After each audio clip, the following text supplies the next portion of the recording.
어제가 6.25 전쟁 76도를 맞이한 날이었었죠.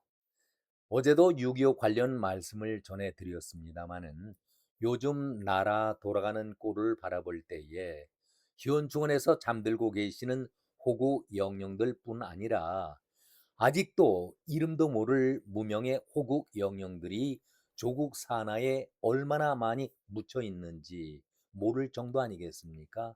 그런 분들 생각 속에 어제 이어서 오늘도 다시 6.25와 관련된 말씀을 전해드리려고 합니다. 깜나라 조진국 시간입니다.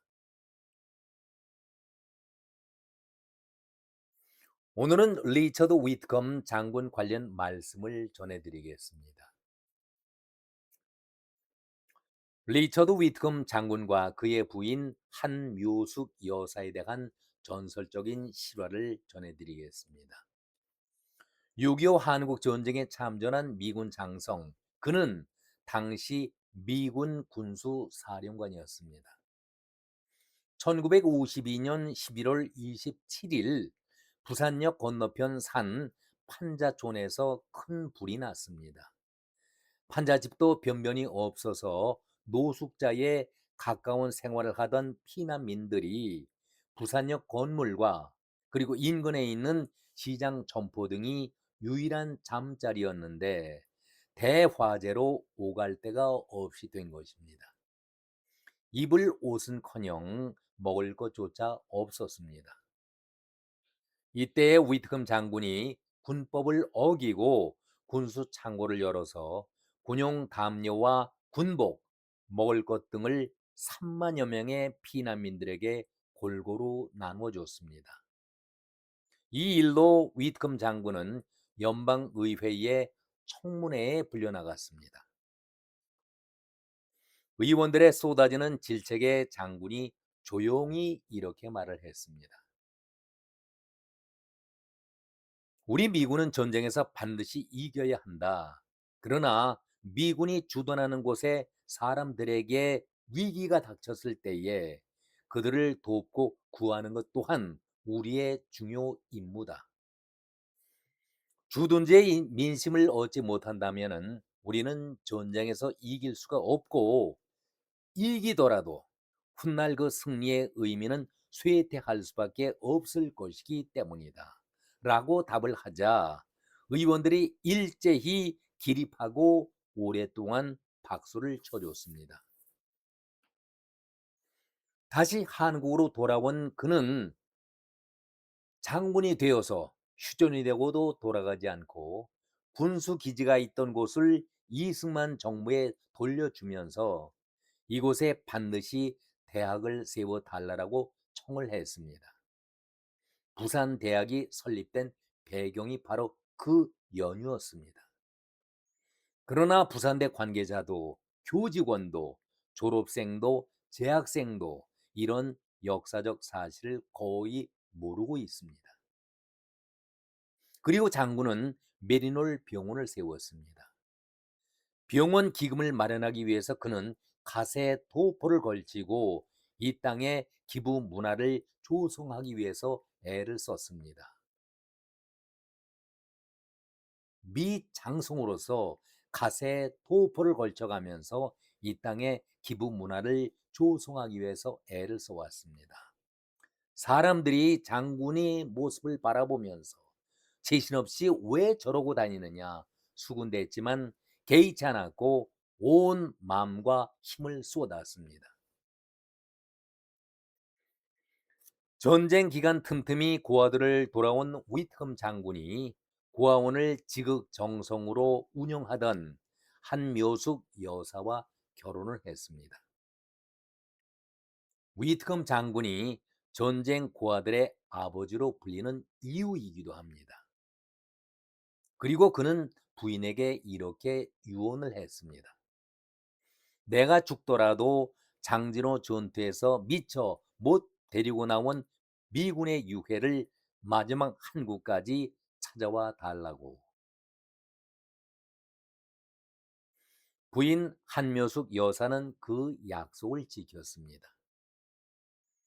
북한은 장진호 부근에서 길쭉길쭉한 유골만 나오면은 바로 한묘숙 여사에게로 가져왔고, 한 여사는 유골 한쪽에 300불씩 꼬박꼬박 지불을 했습니다. 그렇게 북한이 한 여사에게 갖다 준 유골 중에는 우리 국군의 유해도 여럿 있었습니다. 하와이를 통해서 돌려받은 우리 국군의 유해가 거의 대부분 한 여사가 북한으로부터 사들인 것들이었습니다. 한 여사는 한때 간첩 누명까지 쓰면서도 굴하지 않고 남편의 유언을 지켰습니다. 남편만큼이나 강한 여성이었습니다. 장군의 연금과 재산은 모두 이렇게 쓰였고, 장군 부부는 끝내 이 땅에 집 한 채도 소유하지 않은 채 40여 년 전에 이생을 달리했습니다. 부산 유엔 공원 묘지에 묻혀 있는 유일한 장군 출신 참전 용사가 바로 위트컴 장군입니다. 부산 유엔 공원 묘역에 묻혀 있는 여러 사병들 가운데서 유일한 장군 출신 참전 용사가 바로 위트컴 장군이다. 이 말씀을 전하고 있습니다. 그리고 끝까지 그의 유언을 실현한 부인 한묘숙 여사도 장군과 합장되어 있습니다. 저는 이 글을 읽어가면서 제 자신의 가슴이 뭉클해지고 뜨거움이 솟구쳤습니다. 참 부끄러웠습니다. 우리 동족 간의 전쟁이라고 하지만 이런 비극적인 전쟁을 통해서 우리 젊은이들, 군인들만 65만여 명이 사라졌습니다. 목숨을 잃었습니다. 그리고 미군 역시 3만 7천여 명이 부상당한 사병을 제외하고 이 땅을 지키다가 희생됐습니다. 잿더미 속에서 배고픔과 찌든 가난 속에서 우리 선조들은 호국 영령들의 그 뜻을 기리기 위해서 나라를 세우고 일으켰고 가난을 떨쳐냈습니다. 그런데 자금의 대한민국 우리나라의 현실을 바라볼 때에 북한의 김정은이 두 국가론을 주장하고 있지 않습니까?